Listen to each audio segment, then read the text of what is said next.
Hello, my dear friend.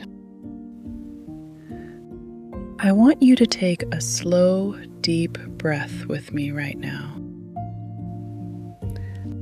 Have you been feeling like the world is moving on while you're still stuck in unbearable pain? Maybe your children have returned to their busy lives. Your friends keep saying, "You seem stronger now," or "It's been 6 months already." And inside you're thinking, how can they not see that I'm still completely broken? If this is how you feel right now, I need you to hear me clearly. You are not crazy. You are not weak. You are not grieving wrong. My name is Elena, and I created this channel for hearts like yours. Hearts that loved deeply for many decades and now feel painfully left behind, while everyone else seems to continue with life as normal. This particular pain, when the world moves on but you're still grieving, can feel incredibly lonely, sometimes even lonelier than the loss itself. Today, I want to speak softly and honestly to this ache in your heart. After losing your spouse, especially after 60, you don't just lose a person, you lose your daily companion, your future plans, your identity as a couple, and the one person who truly understood your history. That kind of loss doesn't heal on a schedule. It doesn't follow other people's expectations. Society has this unspoken rule.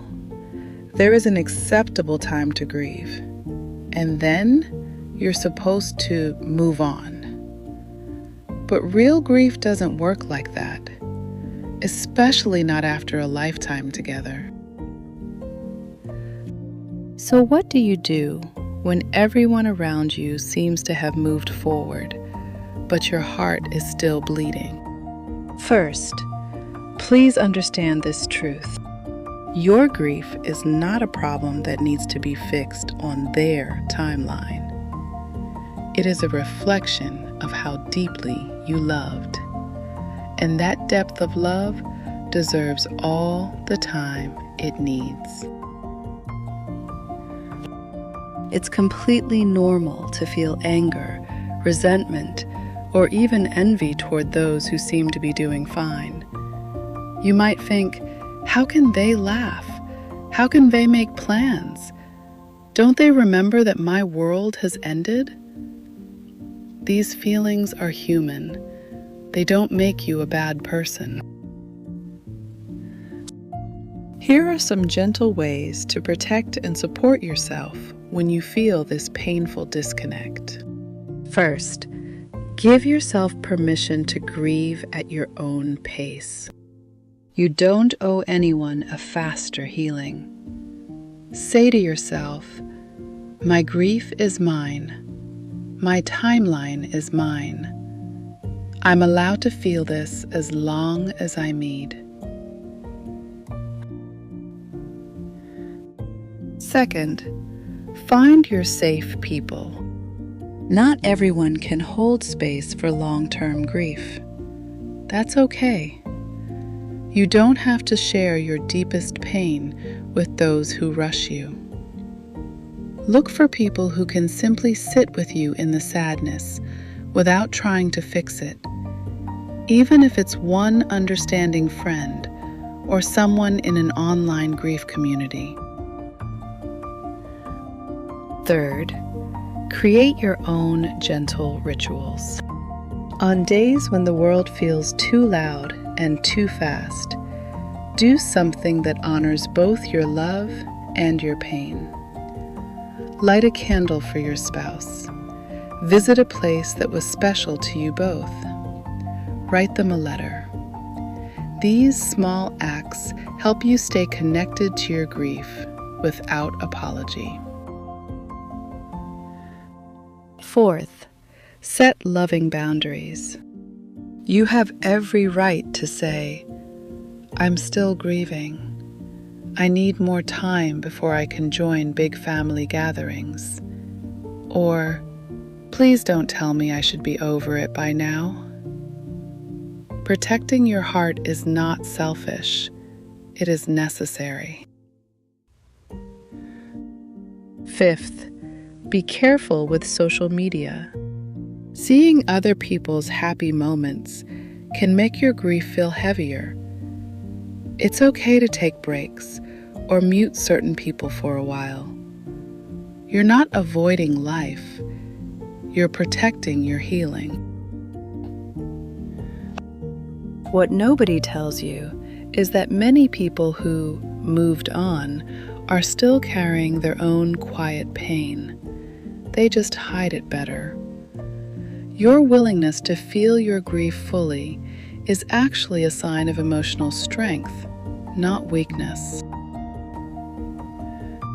Slowly, in your own time, you will begin to find moments of lightness again. Not because you stopped missing them, but because you're learning to carry both the love and the loss together. And when that happens, it won't be because others told you to move on. It will be because your heart is ready. Until then, please be so very gentle with yourself. On the days when loneliness feels overwhelming because others have moved on, I want you to place your hand on your heart and say, "I'm still here. I'm still loving you, and I'm allowed to take all the time I need." You are not behind. You are not forgotten. You are deeply loved by the one who left and by those of us who understand this journey. I'm sending you the warmest, longest hug right now. Can you feel it? I'm sitting here with you, holding space for every tear, every heavy breath, and every quiet moment of sadness. You don't have to do this perfectly. You only have to do it honestly, in your own time, in your own way. If this video reached your heart today, please leave a comment and tell me how this feels for you. Are you also feeling like everyone else has moved on? Your words might be exactly what someone else needs to hear tonight. And if you're finding comfort and understanding here, I gently invite you to subscribe and become part of this warm community of hearts that are healing at their own pace. You are not alone, my dear friend. Even when the world moves fast around you, I see you. I honor your grief, and I'm walking beside you. With all my love and tenderness. I'll see you in the next video. Please be extra gentle with your precious, grieving heart today.